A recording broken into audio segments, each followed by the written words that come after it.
Una sa lahat, galit at sipa ang sinalubong ng lalaking yan mula sa isang babae sa Leyte. Siya ang itinuturong suspect sa pagpatay sa 7 anyos na batang lalaki. Ang suspect, helper pa pala ng pamilya ng biktima. Ang ugat ng karumal-dumal na krimen. Abangan. Narito iba pang malalaking balita sa Frontline. Bagyong Kabayan humina pero nanalasa pa rin sa ilang bahagi ng Mindanao. Higit 5,000 pasahero stranded sa mga pantalan sa Maynila at Cebu dahil sa mga kanseladong biyahe. Presyo ng bilihin ngayong magpapasko. Seafood nagmahal habang karning baboy at gulay magtataas din. Pangulong Bongbong Marcos malamig sa panawagang palayasin sa bansa si Chinese Ambassador Wang Xilian kasunod ng mga konfrontasyon sa West Philippine Sea. It doesn't serve any purpose for us to lose our temper or to overreact. Pilipinong caregiver na binihag at pinalaya ng grupong Hamas nakauwi na sa Pilipinas.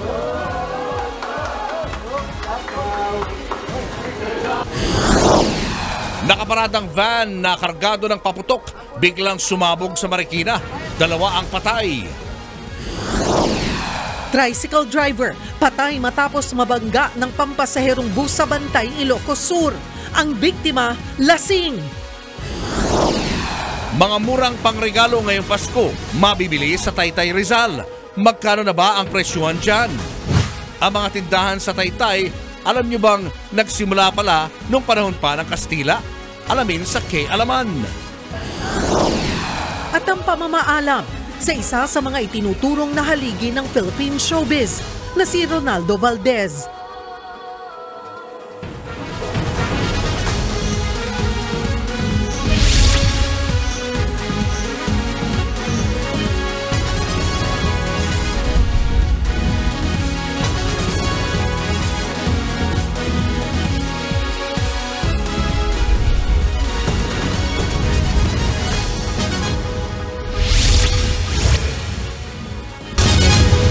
Nalusaw na at isa na lang low pressure area ang Bagyong Kabayan.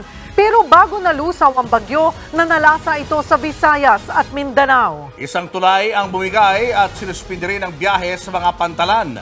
Nasa frontline ng balitang yan si Maricel Halili. Animoy nagsasayawan ang mga punong ito sa Bislig City, Surigao del Sur dahil sa lakas ng hangin na sinabayan ng malakas na pag-ulan. Nasa signal number 1 ang probinsya dahil sa Bagyong Kabayan. Ayon sa uploader, kagabi pa umuulan sa kanilang lugar, lalo't Mindanao ang tinatahak ng Bagyong Kabayan. Baha na may halong putik ang tumambad sa mga residente nang sandaling tumigil ang ulan. Nabagsakan naman ng mga sanga ng puno ang mga sasakyang ito sa isang parking lot sa Tandag City sa kaparehong probinsya. Sa bayan ng Hinatuan, walang tigil ang pamamahagi ng relief packs sa mga apektadong residente. Kaninang umaga, naglandfall sa Davao Oriental ang Bagyong Kabayan. Bumigay tuloy ang Lamiawan Bridge sa Caraga. Ramdam din ang pag-ulan sa Davao City.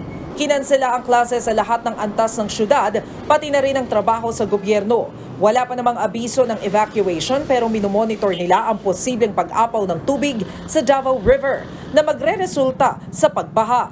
Nagkansela rin ng mga biyahe ang Davao Coast Guard sa lahat ng sasakyang pandagat pantawid sa Samal Island.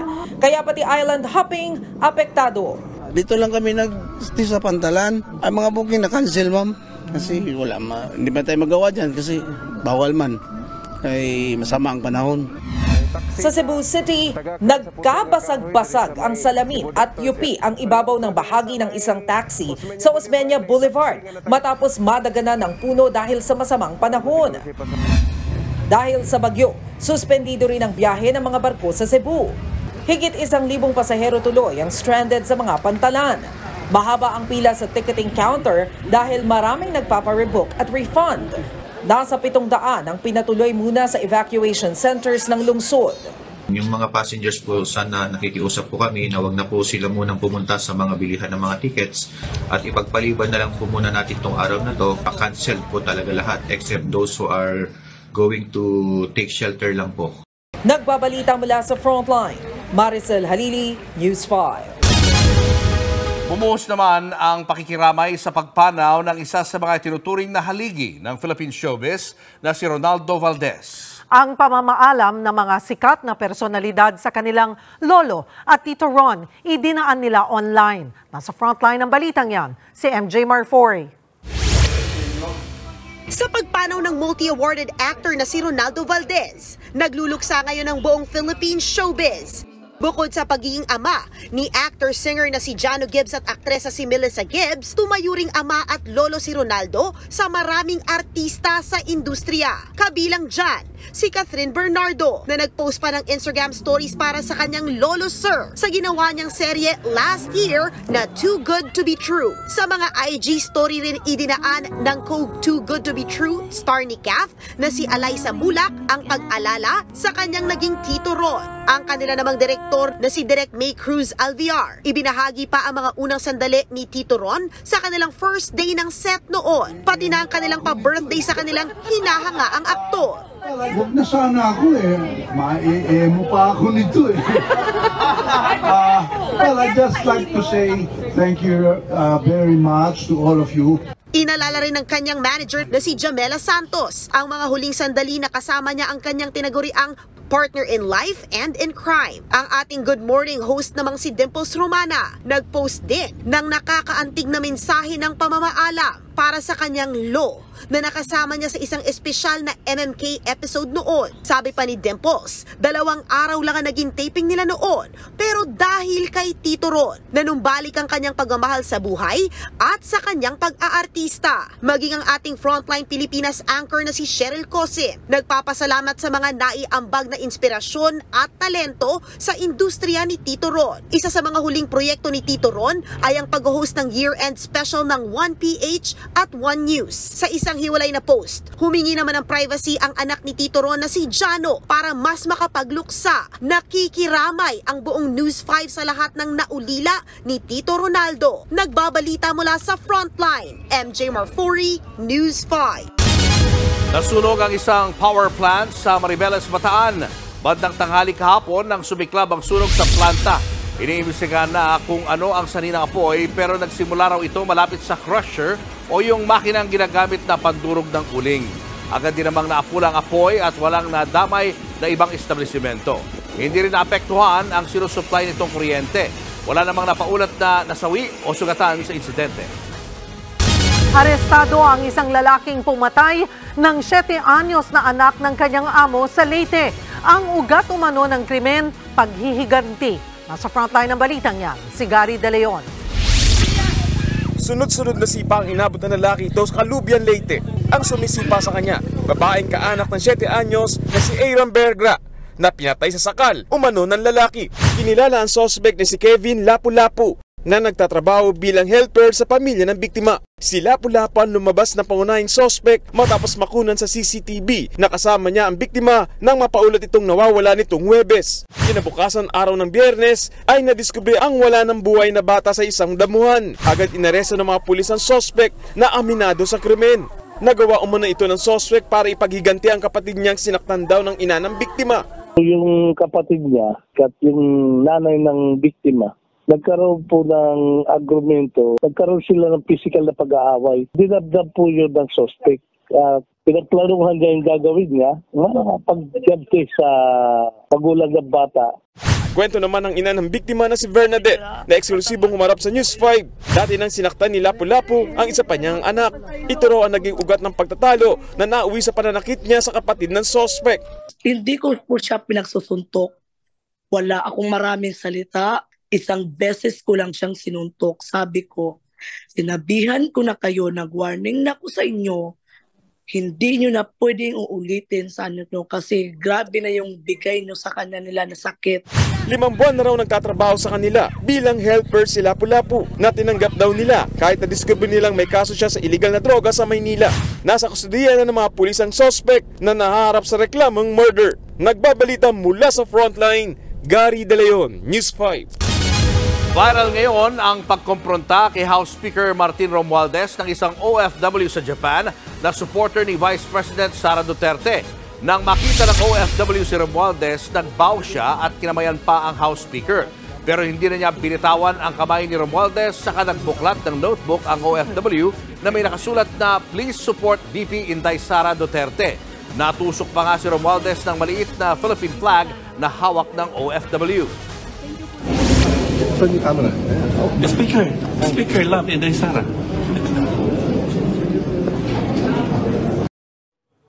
Bago bumitaw ang kanilang mga kamay, hinalikan pa ng OFW ang balikat ni Romualdez. Nakangiti naman ang House Speaker. Sa hiwalay na statement ni Romualdez, sinabi niyang dapat nating suportahan at galangin si VP Sara, gaya ng pagrespeto at pagsuporta sa Pangulo at sa iba pang opisyal ng gobyerno. Matatandang nagkairingan sina Romualdez at VP Sara matapos alisin ng Kamara ang inihinging 650 million pesos na confidential funds sa ilalim ng Office of the Vice President. Dinedma naman ni Pangulong Bongbong Marcos ang mga panawagang palayasin si Chinese Ambassador Wang Zilian. Sa kabila ito ng tumitinding tensyon sa pagitan ng Pilipinas at China. Live mula sa Tokyo, Japan, nasa frontline ng balitang yan si Mayan Los Baños. Mayan, nakaalis na ba ang Pangulo dyan? Cheryl, magandang gabi sa iyo. Pasado alas 7 nga ng gabi dito sa Tokyo at alas 6 ng gabi naman dyan sa Pilipinas. Lumipad na ang PR-001 sakay si Pangulong Bongbong Marcos pabalik dyan sa Pilipinas. Pero bago yan, humarap muna siya sa mga miyembro ng media para sagutin ang mga katanungan kaugnay sa ilan pa ring may init na issue. Kabilang na dyan ang West Philippine Sea.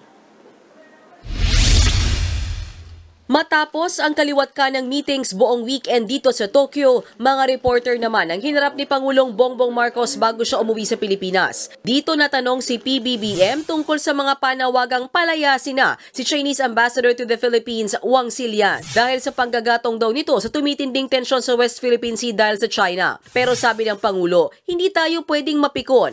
Bagamat dismayado rin daw siya sa inaasal ni Ambassador Wang, naiintindihan niya raw na trabaho lang nitong ihayag ang posisyon ng China. Well, he's the ambassador of China, so he will always state the Chinese position.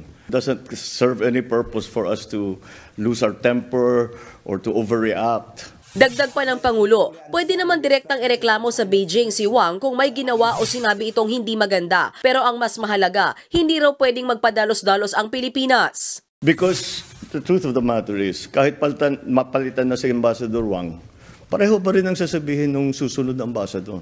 Dahil yun ang linya ng China. So hindi nila titigil yan. So we have to, that's why we have to work around it. We cannot overreact. Kung magkamali tayo, hindi malaking gulo. So we don't want to go anywhere near that situation. Batid naman daw ng Pangulo ang malaking agwat ng Pilipinas at China pagdating sa pwersa ng militar. Kahit nga raw itodo pa ang budget sa national defense, kakapusin pa rin tayo. Kaya mas mainam na tutukan daw ang pakikipag-alyansa sa mga karatig bansa. Even if we go up to the desired level of spending on defense, up to 2% of GDP, we will still be very not comparative in terms of actual military force to the Chinese. I think that's obvious to everyone. Kabilang naman sa napag-usapan sa bilateral meeting ni Pangulong Marcos at Japanese Prime Minister Fumio Kishida dito sa Tokyo ay ang pag-usad ng Reciprocal Access Agreement o RAA. Hindi lang daw yan dahil sa tensyon na nangyayari ngayon sa West Philippine Sea, kung hindi dahil gusto talaga ng dalawang bansa na mapalakas ang kanilang maritime capacity sa pamamagitan ng sabay na military training. Sabi din ni PBBM, nagkasundo na sila ni Prime Minister Kishida na ifa-finalize at pipirmahan na ang kasunduan sa lalong madaling panahon.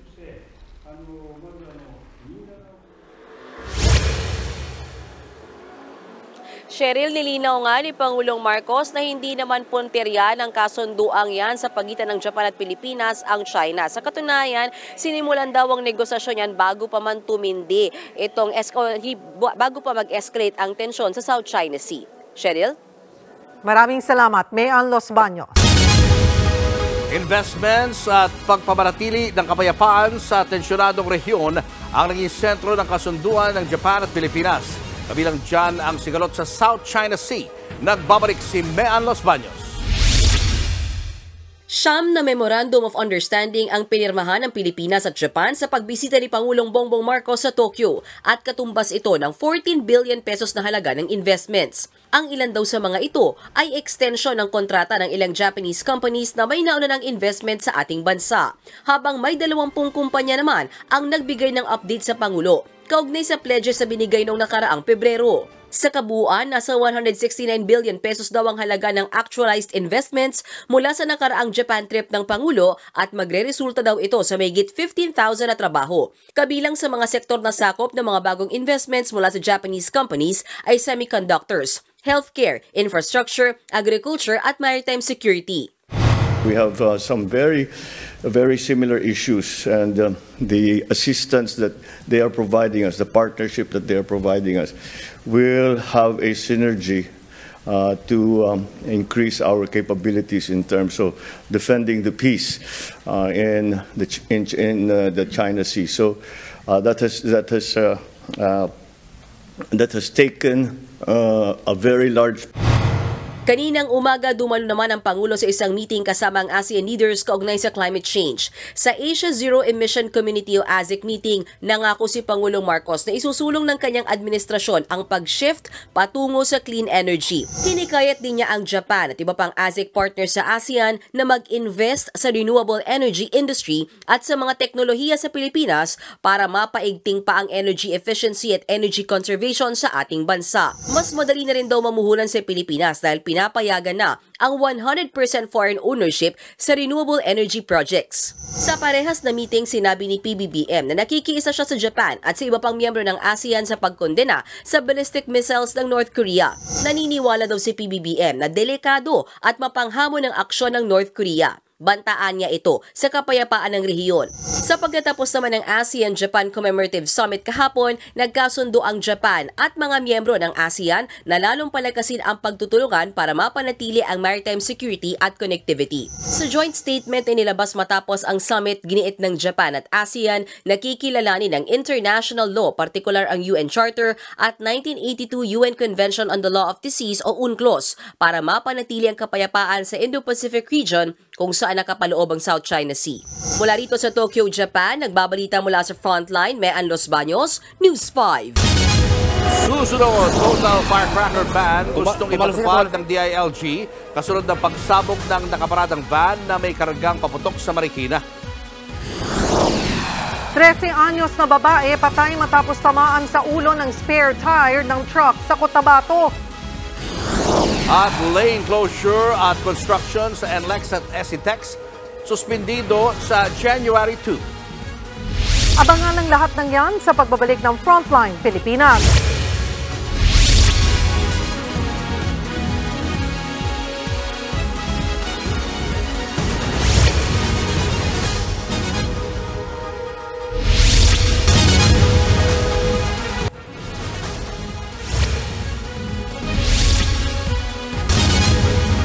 Kaysa gumastos ng higit 2 milyong piso para sa isang minibus, bakit hindi na lang daw payagan ang modified jeepney na gawang Pinoy at ihamak na mas mura pa? Yan ang giniit ng mga tsuper sa kanilang panibagong tigil pasada. Nasa frontline na balitang yan si Marian Enriquez. Ipinagpatuloy ng grupong Manibela at Piston ang kanilang tigil pasada ngayong araw para tutulan ang pagtanggal sa kalye ng mga tradisyonal na jeepney.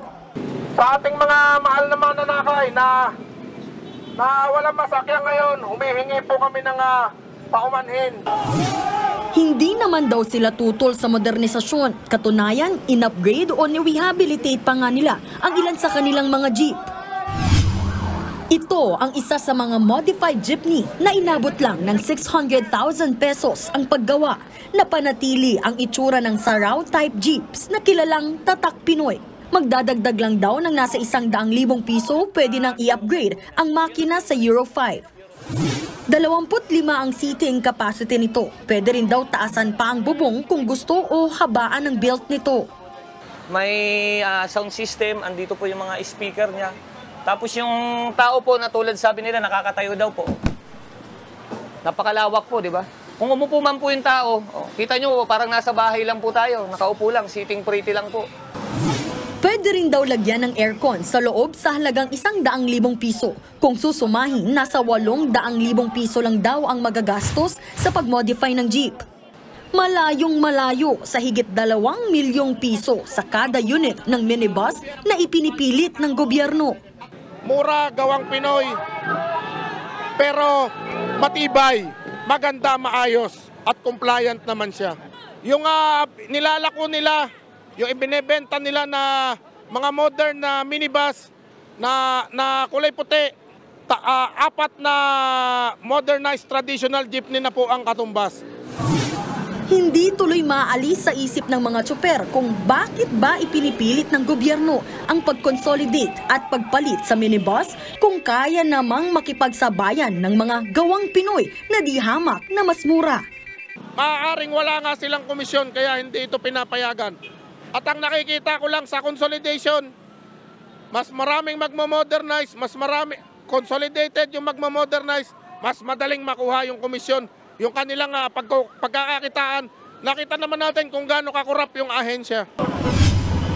Wala pang sagot dito ang LTFRB. Samantala, hiling din ng grupong Manibela na maibalik sa kanila ang 5 years na validity ng kanilang prangkisa. Sa ngayon kasi ay provisional authority lang ang ibinibigay sa kanila. Di bali na wala kaming pagsaluhan sa darating na Pasko. Ang importante po, magpatuloy ang aming hanap buhay sa mga susunod pang taon. Nagbabalita mula sa Frontline, Marian Enriquez, News 5. Abiso sa mga laging dumaraan sa NLEX at SCTEX. Suspendido ang lane closure sa 2 expressway na yan. Sa abiso ng NLEX Corporation, wala munang gagawing konstruksyon o pagkukumpuni sa NLEX at SCTEX. Maliban na lang kung ang gagawing repair ay para sa kaligtasan ng mga motorista. Layunin nitong matiyak ang tuloy-tuloy na daloy ng trapiko sa mga nabanggit na tollway ngayong holiday season.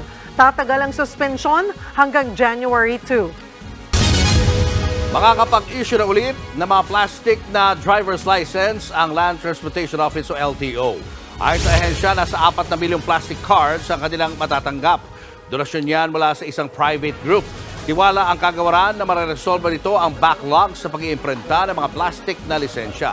At dahil dito, hindi na kailangan pang mag-issue ng mga papel na lisensya ang LTO. Tuloy ang paghihigpit ng budget, mga kapatid. Posible kasing magtaas ng hanggang 50 piso ang presyo ng gulay habang papalapit ang Pasko. Pati karne at isda, magmamahal din. Nasa frontline ng balitang yan, si Shaila Francisco. Hindi bababa sa 300 pesos ang presyo ng ilang seafood sa Murphy Market sa Quezon City. Hanggang 20 pesos ang iminahal ng hasa-hasa, tulingan, matambaka at pusit kumpara nung isang linggo.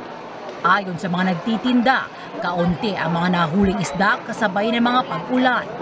Nakaapekto rin daw ang pagdami ng namimili ngayong kaliwat kanan ang mga Christmas party. Kaya pati ang mas murang isda tulad ng galunggong, tilapia at bangus, baka raw sumunod na rin sa taas presyo. Pag ganitong may okasyon po kasi patasing kalakal mga bilihin. Mataas ang dating ng siyempre tataas din kami ng presyo. Nagbabala naman ang mga nagtitinda ng karne na baka mapilitan din silang magtaas ng presyo sa mga susunod na araw dahil sa mataas na singil ng mga supplier. Hanggang 5 piso kasi ang itinaas ng kanilang puhunan. Maraming ngayon mga baboy na pero alam niyo lang pag magde-December sila na mismo ang Kaya ang nangyayari yung mamimili ang tsaka kaming mga ang nagsasaper gano'n. Halos wala namang paggalaw sa presyo ng baka, manok at itlog. Ang gulay bumaba na ang presyo ng hanggang 30 pesos kada kilo. Pero pansamantala lang daw yan. Ayon sa mga nagtitinda, posibleng magtaas sila ng hanggang 50 pesos ngayong papalapit ang Pasko. Kahit daw kasi sapat ang supply, dumalang naman daw ang biyahe ng mga nagbabagsak ng produkto. Konti lang ang supplier namin pag magkapasko. Kasi nga, minsan yung iba, nagbabakasyon sila. Siyempre magta-traffic, tapos minsan yung ibang magbabiyahe, tinatamad sila.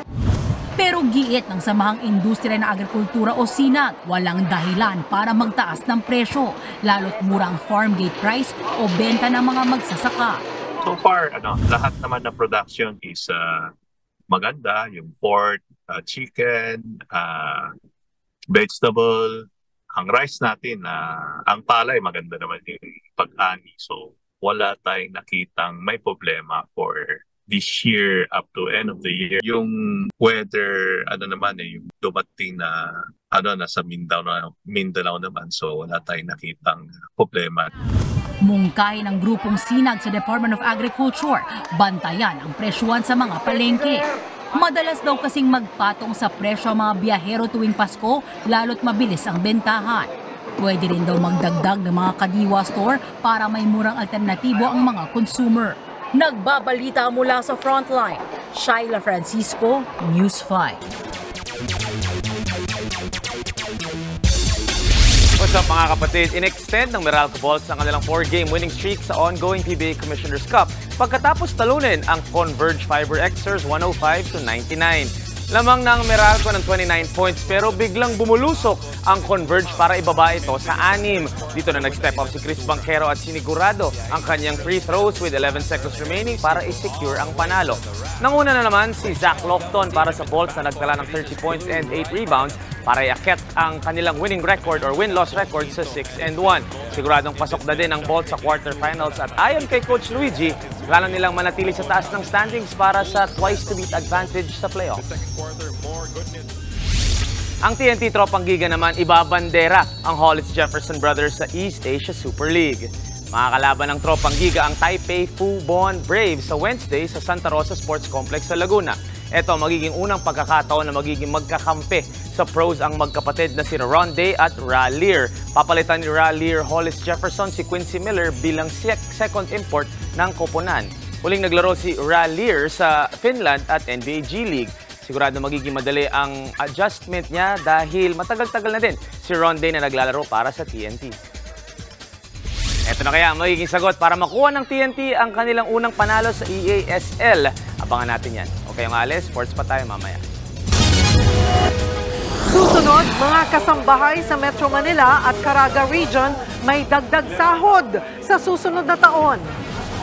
Pinoy caregiver na si Jelenor Pacheco muling nakasama ang pamilya matapos ang malambangungot na sinapit sa kamay ng Hamas. At pinakamalaking tunnel ng Hamas na diskubre malapit sa border ng Gaza at Israel. Yan at iba pa sa pagbabalik ng Frontline Pilipinas.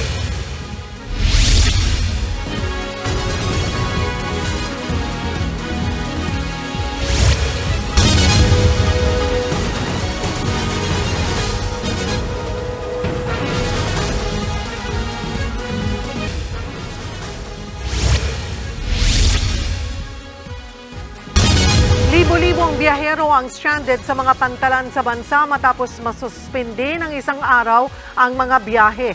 At dahil pa rin yan sa Bagyong Kabayan.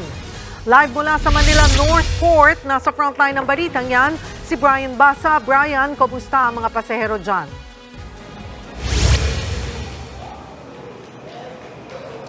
Cheryl, nakakahinga na ng maluwag ang mga pasaherong naantala ang biyahe rito sa Pantalan matapos i-resume ang biyahe pa Visayas at Mindanao. Nasa 200 pasahero ang stranded ngayong araw sa pre-departure area ng Manila North Port na biyaheng Tagbilaran at Cagayan de Oro. Malayo yan sa humigit kumulang 2,000 na stranded dito kagabi. Puno ang pre-departure area ng Manila North Port kaninang umaga hanggang labas ng Pantalan. Nakaupo na sa kalsada ang mga pasahero. Lahat sila umaasang makakabiyahe agad at makakapagpasko sa kanilang probinsya. Pansamantala kasing sinuspinde ang biyahe ng mga barkong pa Visayas at Mindanao dahil sa Bagyong Kabayan. Kanina, ininspeksyon ng Philippine Coast Guard ang Pantalan. Kinumusta ni Coast Guard spokesperson Arman Barilo ang mga pasaherong stranded. Sa datos ng PCG, halos 6,000 pasahero ang stranded sa buong bansa. Kabilang dyan si Rosalita, umaasa siyang makakauwi ng Sultan Kudarat at makita ang ina.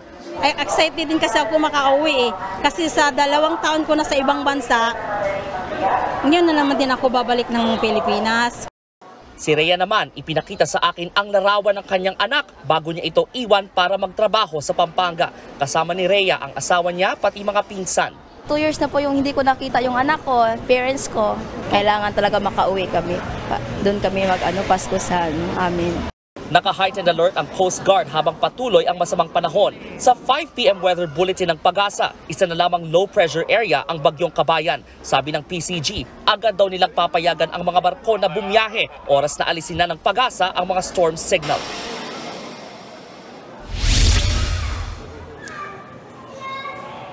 Sa mga oras na ito, sumasakay na sa MV St. Teresa of the Child Jesus ang higit 1,500 pasahero. Yan ay ayon sa pinakahuling update ng Philippine Ports Authority. Samantala, nasa departure area naman na ang mga kinuwento natin, binalita natin at Tagbilaran at Cagayan. Sila naman ay sasakay sa MV St. Francis Xavier.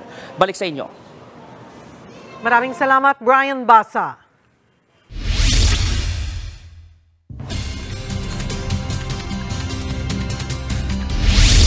Inalista ang mga tropical cyclone wind signals, ngayong low pressure area na lang ang dating Bagyong Kabayan. Pero patuloy pa rin itong kumikilos pakanluran habang tinatawid ang bansa. Huling namataan ang LPA sa bahagi ng Impa, Sugong, Bukidnon at kumikilos sa bilis na 25 kilometers per hour. Ang LPA na yan at ang shear line o yung salubungan ng mainit at malamig na hangin ang magdadala ng ulan sa Mindanao at Visayas. Uulanin din po ang Mimaropa, Bicol Region, Aurora at Quezon Province sa Luzon. Bukas tatahakin ng LPA ang Sulu Sea papunta sa Southern Palawan bago tuluyang lumabas sa West Philippine Sea sa Miyerkules. Epektibo na sa Enero ang aumento sa sahod ng mga kasambahay sa Metro Manila at Caraga Region. Pati ang ibang manggagawa may dagdag sahod din. Nasa frontline ng balitang yan si Gary De Leon. Hirap na mag-asikaso ng mga gawaing bahay at ng kanyang karinderya ang 67 anyos sa si Norma Bardamonte ng Pasay City. Sa edad daw niya, madali na siyang mapagod. Kaya nagdesisyon na siyang kumuha ng 4 na kasambahay. Sulit naman daw ang tig-6,000 pisong pasahod niya dahil all around na sila at stay-in din. Kaya libre ang pagkain, tulugan at mga benepisyo pa gaya ng SSS. Pag wala kang kasabay, ikaw lahat gagawa. Masipag, yung hindi na kailangang utusan, yung gagawin niya lahat ang basta nakita niya. Pero dahil sa inilabas na bagong wage order ng Regional Tripartite Board ng NCR noong December 12, obligado si Norma na itaas sa 6,500 pesos ang minimum nilang sahod. Kasunod dyan ang inaprobahang 500 pisong aumento sa sahod ng mga kasambahay sa Metro Manila simula January 3. 500 lang naman kaysa naman wala kang kasambahay, hindi kang makakakilos pag wala siya. Ang kasambahay ni Norma na si Mary Jane, masaya sa natanggap na balita. Galante naman daw magpabonus si Aling Norma, pero iba pa rin daw ang dagdag sahod, lalo't hindi rin biro ang trabaho nila. Luluto po, nilinis po, nalalaba, nagbantay ng mga bata. Bukod sa mga taga-NCR, mabibiyaan din ng aumento ang mga manggagawa sa Caraga Region. Aprobado na rin kasi ng kanilang Regional Tripartite Wage Productivity Board ang 1,000 pesos na wage hike sa mga kasambahay. Sakop nito ang mga nangangamuhan sa Agusan del Norte, Agusan del Sur, Surigao del Norte, Surigao del Sur, Butuan City, Siargao Island at Dinagat Island. Bukod sa mga kasambahay, hinati rin sa dalawaing patutupad na aumento sa ibang manggagawa sa Caraga. 20 pesos kada araw muna sa Enero, pero madaragdagan pa yan ng 15 pesos sa Mayo para umabot sa 385 ang daily minimum wage sa rehiyon. Sa kabuuan, tinatayang aabot sa mahigit 200,000 kasambahay sa NCR at Caraga ang makikinabang sa wage hike. Nagbabalita mula sa Frontline, Gary De Leon, News 5. Sumisipa na naman ng COVID cases sa bansa at puno na ang ilang ospital. Pero gate ng Department of Health, kontrolado pa rin nila ang pagkalat ng sakit. Nasa frontline ng balitang yan si Gio Robles. Nakapag-Christmas party na ba ang lahat? Kaliwat kanan ng mga party ngayong holiday season, tapos dagsa pa mga namimili sa mga mall. Kaya naman, hindi nakatakatakang magkahawaan na naman ng sakit. Paalala ni Health Secretary Ted Herbosa, kagaya nung nangyari nung 2021, pagkaraan ng Pasko, tumaas po yung COVID natin, yung Omicron. So, hindi malayong mangyari yon kung hindi tayo mag-iingat. Sa datos ng DOH nitong December 12 hanggang 18, tumaas sa 2,725 ang mga bagong kaso ng COVID-19. halos 1,000 mas marami kumpara sa sinundang linggo. Dumami rin ang kritikal at mga namatay. Dito sa Metro Manila, punuan na sa dami ng COVID-19 cases ang Philippine Children's Hospital, National Kidney and Transplant Institute at Medical City. Sa pagdinig ng Senate Health and Demography kanina, sinabi ng DOH na tumaas ang nagkaka-influenza-like illnesses o yung malatrang kasong sakit. Pero paglilinaw ng ahensya, kontrolado nila ang sitwasyon. Tumataas ang kaso dahil maraming nasa labas ngayong holiday season. There is now a better surveillance system because we've learned lessons from the COVID-19 experience. And there are already restrictions which have been lifted. So we don't wear masks anymore. Sa mga may ubo, sipon at sakit ng lalamunan, agad kumonsulta sa doktor at magpa-test para iwas hawaan. Kung hindi maiwasang dumalo sa mga party-party ngayong Pasko, payo ni Herbosa sa publiko. Mas maganda sumali doon sa party na outdoor, yung open air at saka yung proper ventilation. Lalo na kung magpa-party kayo, napakarami nyo nasa isang lugar, mas mataas ang chance na the following morning may sipon, ubo. Kung may sintomas na, mag-face mask din daw at huwag munang lumabas ng bahay. Nagbabalita mula sa Frontline, Gio Robles, News 5. Abiso sa mga motorista magpapatupad ng dagdag bawas sa presyo ng mga produktong petrolyo bukas. May dagdag singil na 10 sentimo sa kada litro ng diesel ang mga kumpanya ng langis. May rollback naman na 85 centavos sa kada litro ng kerosene. Wala naman naging paggalaw sa presyo ng gasolina. Ayon sa Department of Energy, nakaapekto sa presyo ng petrolyo sa Pilipinas ang bumababang demand sa ibang bansa, partikular sa China at India. Showbiz, eto na nga! Mga kapatid, eto na nga ang mga malalaking showbiz balita ngayong Lunes. Nasa South Korea na agad ang all-Pinoy global group na Horizon. Kasabay ng kanilang pagdiriwang ng holidays abroad, maghahanda na rin sila sa kanilang comeback. Nasa frontline ng balitang yan, si MJ Marfori.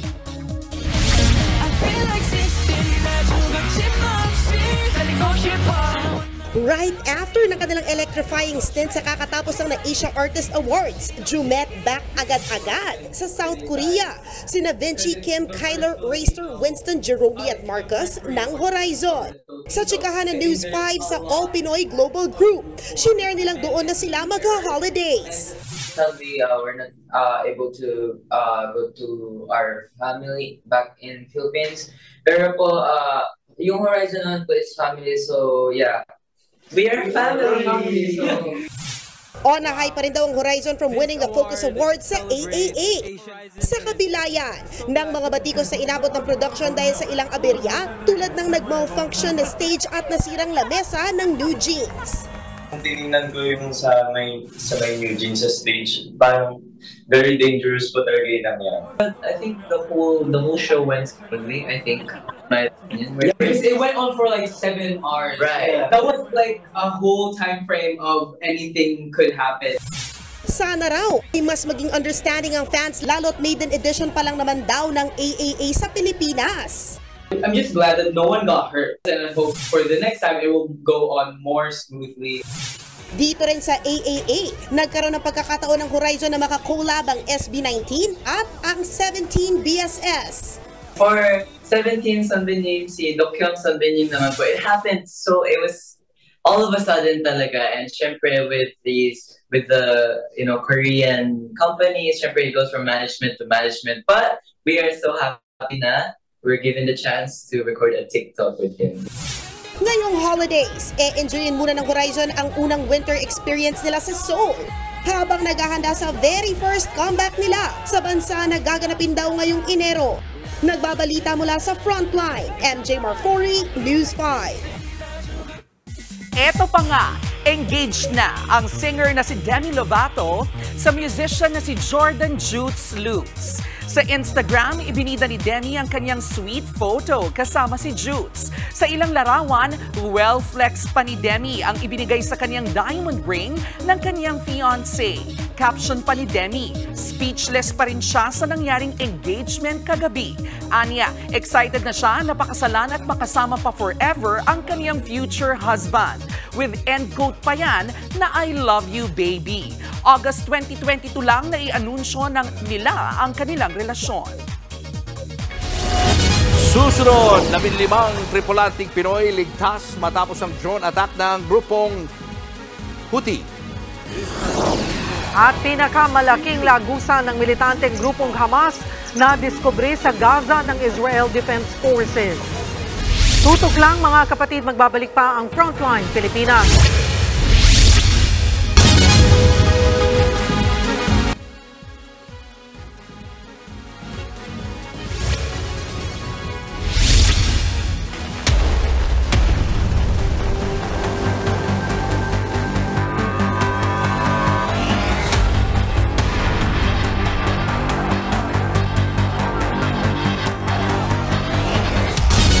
Nadiskubre ng mga sundalong Israeli ang muna'y pinakamalaking tunnel ng Hamas sa Gaza Strip. Nahukay ang tunnel 100 metro mula sa checkpoint ng Erez Crossing, ang border ng Gaza at Israel. 50 metro ang lalim nito at may habang 4 na kilometro. Sa laki ng lagusan, kaya raw makadaan dito ng kotse. Ilala ng Israel, ginamit ito ng mga Hamas sa paglulunsad ng mga terrorist attack. Tinatayang $1,000,000 daw ang ginastos para mapatayo ang ganito kalaking tunnel. Bukod dito, may nakita ring tunnel sa loob ng kwarto ng mga bata sa Jabalia, Northern Gaza. Matindi pa rin ang bakbakan ng Israeli forces at grupong Hamas. Patuloy naman ang pagsusulong ng United Nations Security Council para sa humanitarian ceasefire. Balik Pilipinas na ang Pinoy caregiver na si Jelianor Jimmy Pacheco matapos mabihag at mapalaya ng Hamas. Ang pag-uwi sa bansa tila isang panaginip pa rin para sa nabihag na OFW. Nasa frontline ng balitang yan, si Rainiel Pawid. Mahigpit na yakap mula sa kanyang misis, 3 anak at nanay ang sumalubong kay Jelianor Pacheco o Jimmy sa kanyang pagdating sa bansa. Si Pacheco ang isa sa 2 Pinoy na naging bihag ng Hamas nitong Oktubre. 49 na araw siyang hawak ng militanteng grupo. Hanggang ngayon, hindi pa rin daw makapaniwala si Pacheco na kapiling niya ng muli ang pamilya. Masaya po ako na nandito na ako sa Pilipinas. Nakita ko na yung mga anak ko, pamilya ko, asawa ko. Saka parang panaginip lang to. Habang nasa Pilipinas, isasabay sa kanyang bakasyon ang pagpapagamot sa kaliwang tenga na nabingi sa mga putok ng baril. Maliban sa lifetime monthly pension, sagot din ng Israeli government ang medical expenses ni Pacheco. And as a victim of terror, he is entitled of getting all the support like any other Israeli who is a victim of terror. And talking to Jimmy, I know that you already got also psychological support and assistance in Israel, and the Israeli government has been with him since the moment he was out of Gaza. Nakahanda rin daw ang ating pamahalaan na suportahan si Jimmy lalo na sa pag-aaral ng kanyang mga anak. We will mobilize further our resources in terms of pangkabuhayan. Ito ang isang pinoint out ni Pangulo nung nagpulong kami. Yung pangmatagalang tulong, pangkabuhayan at empleyo. May proseso ang scholarships ng mga bata. And specifically, minention ni Clarice na gusto niyang magkaroon ng negosyo. Nag-agree naman si Jimmy na ang gusto niyo pwesto sa palengke. Sa kabila naman ng dinanas, plano pa rin ni Jimmy na bumalik ng Israel para magtrabaho. Bagay na suportado naman ng kanyang misis at nanay. Actually, may trauma na rin ako pero kailangan po para po may secure niya yung kinabukasan po ng mga bata. Masaya na po. Magkakasama na kami lahat. Sa Pebrero ng susunod na taon, babalik pa Israel si Jimmy. Muli siyang maninilbihan bilang isang caregiver sa kaanak ng namatay na Jewish employer, kung saan itinuring na rin siya bilang bahagi ng kanilang pamilya. Sa Martes, nakatakdang umuwi si Jimmy sa kanilang probinsya sa Santa Ana, Cagayan. Nagbabalita mula sa Frontline, Rainiel Pawid, News 5. Ligtas na ang 15 Pinoy na tripulante ng barko na inatake ng mga Houthi sa Bab al-Mandab Strait malapit sa Red Sea. Ayon sa Department of Migrant Workers, wala ang mga tripulante sa bahagi ng barko na tinamaan ng drone attack. nakapaglayag pa ang kanilang barko matapos atakihin ng drone. Dati na nagbanta ang Houthi na atakihin nila ang mga barkong maglalayag sa Red Sea kapag pag-aari ito ng Israel. Safe, unharmed, hindi lang yung mga tripulante kundi yung barko itself, yung container ship na natamaan ng drone attack, ng drone ay nasa maayos na ring kondisyon. Wala na sila doon sa pinaka-area kung saan nangyari yung insidente. Dahil sa mga pag-atake ng Houthi sa mga barko, pinatigil na ng ilang shipping company ang paglalayag sa Red Sea.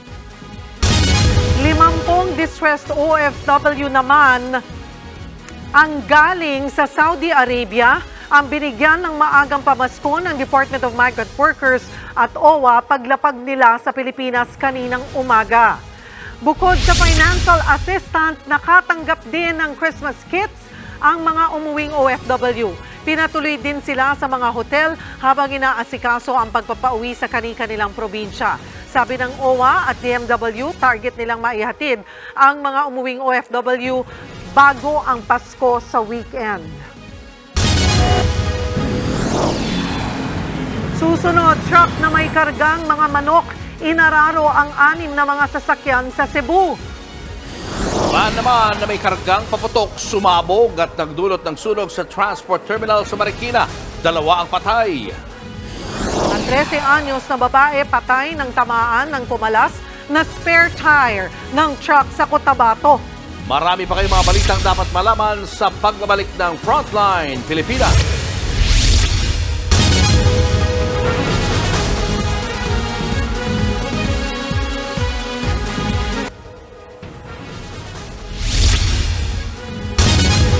Higit 2 linggo bago magpalit ng taon, gusto ng DILG na magpatupad na ng total firecracker ban sa bansa.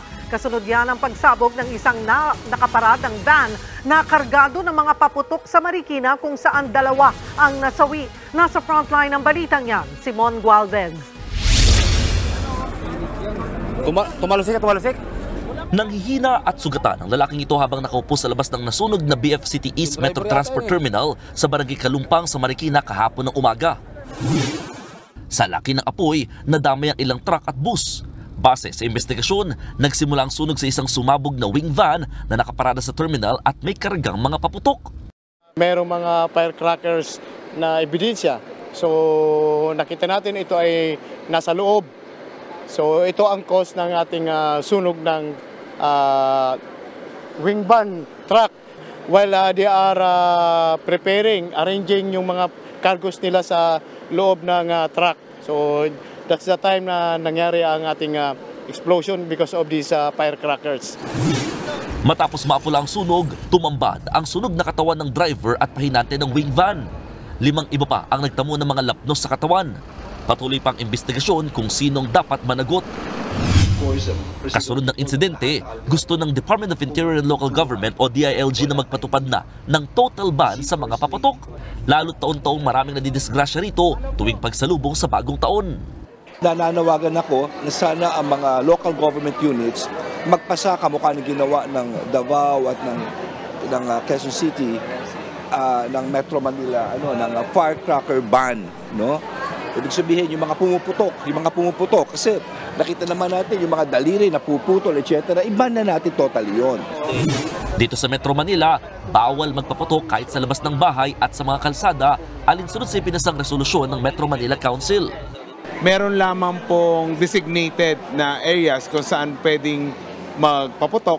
Community po yan at sponsored po yan ng LGUs. So again, nire-remind ko po yung ating mga kababayan, lalong-lalo na dito sa Metro Manila, bawal pong magpuputok kahit sa tapat po ng inyong mga bahay. Nagbabalita mula sa Frontline, Mon Gualvez, News 5. Patay ang isang tricycle driver matapos itong makabanggaan ng isang pampaserong bus sa Bantay, Ilocos Sur. Lumalabas na nakainom ang biktima ng mayari ang disgrasya. Nasa frontline ng balitang yan, si Marlene Alcaide. Pasado alas 7 kagabi nang masapul sa CCTV ang pagdaan ng tricycle na ito sa National Highway sa Bantay, Ilocos Sur. Nag-overtake ito sa sinusundang motorsiklo. Sakto namang dumaraan ang isang bus sa kabilang linya kaya nakabanggaan ito ng tricycle. pumunta po sa linya po ng Agas at nakikita din po sa CCTV na pilit ng iniwasan ng bus yung tricycle pero nagkaroon pa rin ng collision. Sa lakas ng banggaan, tumilapon ng tricycle driver na si Edmund Berdugala, 41 anyos. Agad naman siyang isinugod sa ospital pero idineklarang dead on arrival. Lumalabas na lasing si Berdugala nang mangyari ang aksidente. Base po sa resulta ng attending physician niya, sinabi po under the influence of alcoholic beverages po yung driver ng tricycle. Hindi naman nasaktan ang mga pasahero at driver ng bus. Hindi na magsasampa ng reklamo ang pamilya ng biktima laban sa driver ng bus. Nangako naman ang kumpanya ng bus na tutulong sa pagpapalibing sa biktima. Nagbabalita mula sa Frontline, Marlene Alcaide, News 5. Hindi bababa sa 7 ang patay sa nangyaring engkwentro sa pagitan ng New People's Army at ng militar sa Balayan, Batangas kahapon. Ayon sa Armed Forces of the Philippines, sumiklab ang bakbakan ng respondehan nila ang report tungkol sa namataang mga rebelde sa Barangay Malalay. 6 sa mga rebelde ang nasawi habang 4 ang naaresto. Isang sundalo rin ang napatay sa bakbakan at may 3 pang sugatan. Agad namang nakiramay si Defense Secretary Gibo Teodoro sa naulilang pamilya ng nasawing sundalo. Nangako rin siya ng tulong sa pagpapagamot sa mga sugatang tropa. Babala niya sa mga rebelde, magpapatuloy ang opensiba ng militar para sumpuin ang mga teroristang grupo. Patay ang 13 taong gulang na dalagita sa Makilala, Cotabato matapos tamaan ng reserbang gulong ng truck. Ayon sa mga otoridad, nahulog ang dalang spare tire ng 10-wheeler truck habang bumabiyahe noong December 13. Tinamaan ito ang dalagitang nasa tabing kalsada at sa lakas ng impact nasawi ang biktima. Nagpapagaling naman ang 11 anyos niyang kapatid. Papasok sana sa eskwelahan ng magkapatid nang mangyari ang aksidente. Inimbestigahan pa kung paano nakalas ang dalang gulong ng truck. Nawi sa aregluhan ng driver at pamilya ng biktima. Patay ang isang rider matapos araruhin ng delivery truck sa Minglanilla, Cebu. Napapadalas din daw ang disgrasya ng mga truck. Nasa frontline ng balitang yan si John Aroa. Wasak ang likurang bahagi ng kotseng ito habang ito namang motorsiklo ay pumailalim sa isa pang sasakyan.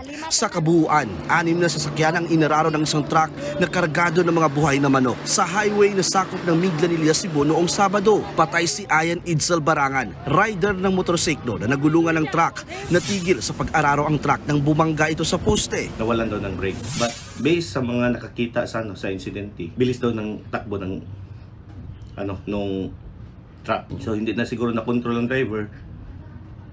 Pag-overtake niya sa outermost lane doon na. 4 ang sugatan. Kinilala ang truck driver na si Noel Pedrida. Nakakulong na siya ngayon at nahaharap sa mga kaukulang reklamo. Ayon sa Minglanilla Traffic Command, napapadalas ang aksidenteng sangkot ang mga delivery truck ng manok. Nitong madaling araw lang nasapol sa CCTV ang muntikang disgrasya. Beating the red light kasi sa intersection. Paalala ng mga otoridad sa mga delivery truck, maghinay-hinay sa pagmamaneho. Nagbabalita mula sa Frontline, John Aroa, News 5. Mga kapatid, ayon kay Amir Khan na former super welterweight champion at ex-sparring partner ni Manny Pacquiao, may interest daw galing sa tao ang bakbakang Khan-Pacquiao. Sabi ni Khan na naniniwala siyang magiging malaki ang laban na to at narinig din niyang may interest mismo galing kay Pacquiao. Hindi naman niya kinonfirm na meron talagang plano pero ang huling laban ni Khan ay noong February ng 2022 kung saan natalo siya. Pagkatapos daw ng huling laban niya, gusto ni Khan tapusin ang kanyang karir kontra kay Pacman. At sa esports naman, balik sa tuktok ng mundo ng Mobile Legends ang AP Bren pagkatapos sungkitin ng Empire World Championship kagabi kontra Onyx. Maganda ang naging simula ng mga Pinoy kung saan lumamang sila ng 3-1 sa Best of 7 series. Pero nagpakita ng exposure at determinasyon ng Onyx na pinangunahan nila Kyrie, CW at Sans. Nakakuha ang Indonesian team ng 2 sunod na panalo para itay ang serye sa 3-3. Pero sa likod ng lahat ng bees na present sa Rizal Memorial Coliseum, nakahanap ng lakas ang AP Bren para kunin ang championship sa huling laro.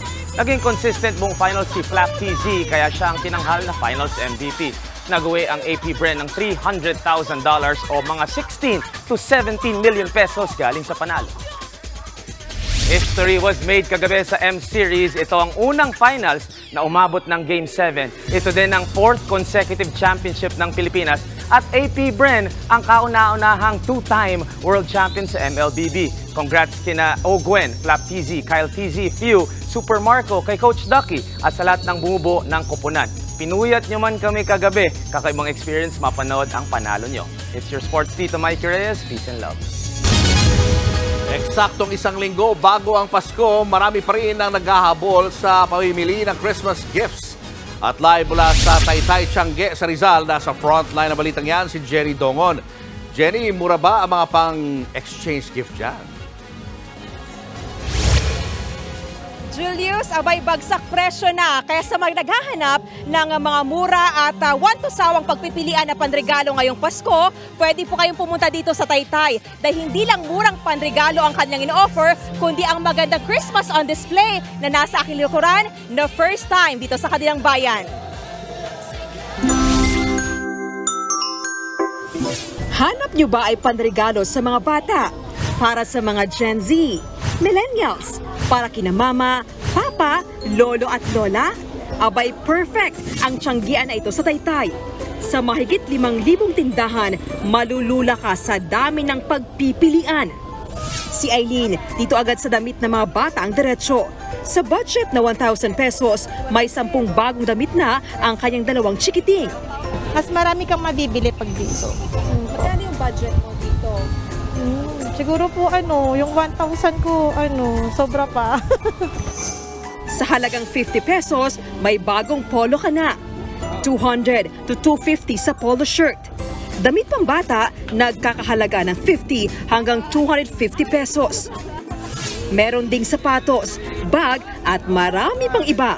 Pwede pang tumawad. So ngayon dapat baba ka lang ng presyo para ibig ko sabihin maubos na lang yung paninda mo. Para sa isang taon last year, bago na naman. Diba? Baksak na. Kaya papuntay mo sila rito sa Maisol. Pampatanggal pagod naman sa pamimili ang Christmas on display dito. Ito ang kauna-unahang live animated display ng Taytay. Libre po ang pagtatanghal na ito. May twist po tayo ng team ng Taytay. Pinapakita din po natin dito ang mga festivals, mga makakain, palusebo, pukpuk palayok, okay? At ang mga tiyanggerin po, pinapakita po natin dito. Parang pinapakita natin gaano kasaya ang pagdiriwang ng Pasko dito sa bayan ng Taytay. Bukas ang Christmas display tuwing alas 6 ng gabi hanggang alas 9 at magtatagal hanggang January 7. Julius, matapos ngang busugin ang inyong mga mata dito sa nagniningding na Christmas on display nila, abay busugin naman po ang inyong mga tiyan dito sa kanilang mga stall na nag-o-offer ng iba't ibang pagkain. Kaya sa ating mga kapatid, punta na po kayo rito sa Taytay para mamili ng mga murang-murang pambirigalo ngayong Christmas.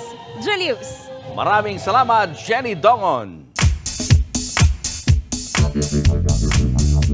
Mga kapatid, pamporma, pambahay o kahit na anong okasyon pa, lahat ng hanap niyong outfits, meron yan sa Taytay. Kaya naman ang bayang ito sa Rizal, tinaguriang ang ating pinagmamalaking garments capital. Sa ilang tala, sinasabing nagsimulang makilala sa pakikipagkalakala ng Taytay, hindi pa man po tayo nasasakop ng mga Kastila. Dahil naman yan sa mga Chinese trader na madalas na nagagawi sa atin noon. May ilan niyang nagsasabi na posibleng nanggaling sa mga katagang hintay-hintay ang pangalan ng lugar. Pantawag pansin sa mga binibentahang Pinoy noon. Dati pa man, kilala na po ang mga katutubo rito na magaling sa mga kahoy at damit. Na-highlight pa yan noong panahon ng mga Espanyol kung saan ang mga babae natutong manahi habang naiiwan sa kani-kanilang mga bahay. Kalaunan, mas nahabi pa ang galing ng mga taga-Taytay nang may mga mayayamang pamilya nang namumuhunan sa kanilang mga produkto. Ang mga damit na kanilang mga nagagawa, nabibenta na sa iba't ibang lugar tulad ng Divisoria, Baclaran at Pasig. Fast forward noong 2008, nabigyan ang mga mananahi ng Taytay ng sarili nilang lugar para magbenta. At dyan na po isinilang ang sikat na ngayong Taytay Tiangge. Isa po yan sa mga ipinagdiriwang ng lugar sa kanilang taunang Hamaka Festival. hamaka para sa hamba o door jam, makinang panahig at kabuhayan. Dito, ibinibida ng mga taga-Taytay ang kani-kanilang mga produktong kasuotan at mga gawang artwork mula sa kahoy. Pasasalamat na rin sa patuloy na pagtangkilik ng marami sa kanilang hanap buhay. Dahil totoo, ang mga bunga ng talento tulad ng mga produkto ng mga Taytayenyo, dapat lang naman ibinibida at ipinagmamalaki sa buong mundo. Tulad na lang ng lagi nating paalala na ang K-alaman ay K-yamanan. Okay? Okay. Susunod, may 80 taong lansangan nakalinya na para sa Balik Probinsya program ng pamahalaan. At kalye sa Paco, Maynila, atraksyon sa mga pailaw at Christmas installations. Tuloy-tuloy pa makabulhang balitaan sa pagbabalik ng Frontline Pilipinas.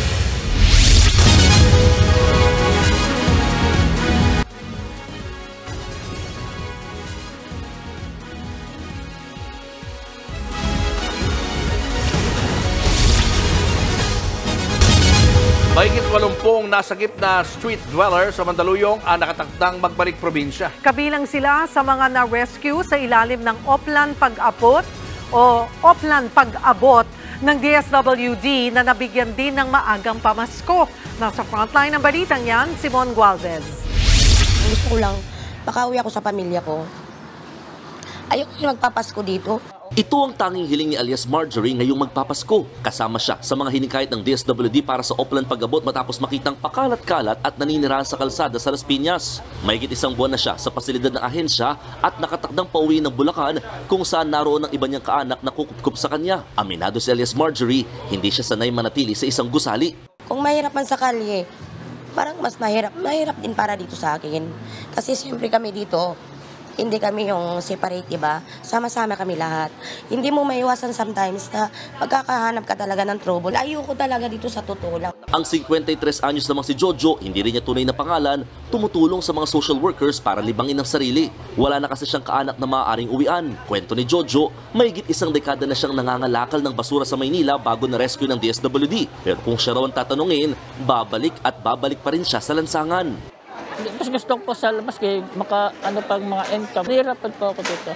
Kabilang sina alias Marjorie at Jojo sa mahigit 200 individual na nananatili ngayon sa Jose Fabella Center sa Mandaluyong. Dito kasi dinediretso ang mga nasasagip na palaboy sa lansangan sa pamamagitan ng kanilang Oplan Pag-abot. Nasa halos 100 individual ang nandito ngayon sa Jose Fabella Center na nakalinya na para sa Balik Probinsya program ng pamahalaan. Kadalasan inaabot ng ilang linggo hanggang buwan ang pananatili nila rito habang pinoproseso ang kanilang paglilipat. Bukod sa street dwellers, kasama rin sa institusyon na higit 100 pasyenteng gumaling na mula sa mental health facilities na wala ng pamilyang uuwian. Bagay na pare-pareho sinusuportahan ngayon ng pamahalaan. Kaya dito nagtungo ang Love for All Christmas for All program, katuwang ang iba't ibang ahensya ng pamahalaan kasama ng DSWD at DILG. Dito ka muna hanggang ikaw ay yung transition mo ay maging normal. Hindi ba habang wala, tutulungan ka ng gobyerno sa hygiene mo, pagkain mo, kuminsan tutulungan ka pa magtrabaho, may konti kang pera. Kung talagang nakatayo ka na at saka na ka nalang matutulungan ilipat sa probinsya mo. Kasabay ng Oplan Pag-abot, pinatututukan ng DILG sa mga pulis ang pagtugis sa mga sindikatong nasa likod ng mga namamalimos sa daan. Nagbabalita mula sa Frontline, Mon Gualvez, News 5. Showbiz, eto na nga! Mga kapatid, eto na nga. Excited na ang mga bituin ng Metro Manila Film Festival entry na kampon sa premiere night ng kanilang pelikula. Mula po sa Mandaluyong, nasa frontline ng balitang yan, si MJ Marfori. MJ, ano na ba ang feels dyan? Kalat Karen, hola! Eto na nga, the MMFF fever is really on dahil ngayon naman ang grand premiere night ng isa sa mga inaabangang horror films ngayong taon na ito, ang Kampon. At syempre kasama ko, social media superstar, isa sa mga bida ng Kampon at kayo actress, bona fide actress, Zainab Araque. Zainab, eto na. Ano yung pinaka-appeal sa'yo, no? Ba't mo tinanggap ang Kampon bilang first project mo? Actually, ano po talaga, gusto ko po makahanap ng first role na gagawin ko na hindi magmumukhang si Zainab Araque nakikita nila online. Gusto ko ng something Zainab Araque na talagang kahit yung audience mabibigla. Talagang wala akong magandang eksena dito. Pero okay lang sa akin kasi... magandang eksena? Kasi taga-probinsya ako, tas sa akin magsisimula lahat ng kababalaghang ng Kampon. So panoorin nyo po, abangan nyo po dahil sobrang ganda po talaga ng story pa lang, wala na akong masabi. And nung binabasa ko pa lang yung script, talagang iba na yung kilabot ko. Kaya sabi ko, tingin ko para sa akin to. And I accepted the movie po. Actually, eto na nga, malamig yung kamay mo, Zainab, di ba? Pero parang lagi ka naman nasa social media, lagi ka namin napapanood. Ano yung dating sa'yo ng pag-aartista, sineseryoso mo ba to? Saan mo nakikita yung sarili mo? Ano po, sineryoso ko naman, syempre, inaral ko lahat kung paano gusto ng director, ng producer, and tingin ko naman po, kinaya ko naman na po. And sana po talaga abangan nyo po ang Kampon this December 25. Unahin nyo po sa mga sinihan. And sigurado po akong hindi po kayo magsisisi. Sobrang worth it po talaga. Ayan. At habang pumapasok pala tayo, ayan, eto na. Oo nga, kasi actually first 5 minutes ng pelikula at magsa-start na. Pinulakan tayo ni Zainab ngayon. Zainab, R13 yung pelikula. Ito na lang yung last question ko. No? Ano yung pakiramdam mo na na talagang kung bakit dapat panoorin ang Kampon? Siguro po it's all scary natural lang. And ang pinakamaganda kasi dito yung bata, yung kwento ng bata. So, abangan nyo po, hindi po siya yung typical horror na napapanood natin. Ito pong horror na to, hindi po talaga siya binasta-basta lang nilaanan ng ilang taon. And alam ko pong magiging worth ito. Kaya po sana po panoorin nyo po this December 25. Ayan, aabutan mo na yung eksena mo. 5 minutes. Actually, start na po yung premiere night. Maraming salamat. Thank you po sa inyo. Sana po maging maganda po ang Pasko nyo. Panoorin nyo po ang Kampon. God bless you all po. God bless you, Zainab, at sa Zebis. O, diba? Naku, napaunlakan pa tayo kahit 5 minutes yung first 5 minutes itong si Zainab sa Kampon. But anyway, yun na nga, Metro Manila Film Festival, December 25 na po yan sa mga sinihan nationwide. 10 mga entry ang aabangan ng mga kapatid natin. Yan muna, latest mula rito sa Mandaluyong. Kalad Karen! Maraming salamat, MJ Marfori. Mga kapatid, Christmas party ideas baka mo. Viral ngayon ang ilang paandar na palaro, pa-outfit at kahit performance na siguradong papatok sa inyong mga Christmas salo-salo. Ang mga yan, silipin sa report ni News 5 producer Ian Luminario. Yan ang hit Christmas party game idea ng online superstars na sina Niana at Rance Guerrero. May pa-extreme bato-bato pick with matching pagtalon sa hula hoops. Meron ding marshmallow relay. At ang pa-bonus game na Stop the Meter Tape. Kung saan huminto ang metro, yon ang premyo. At kung magki-Christmas party, huwag ding kalimutang mag-outfit check.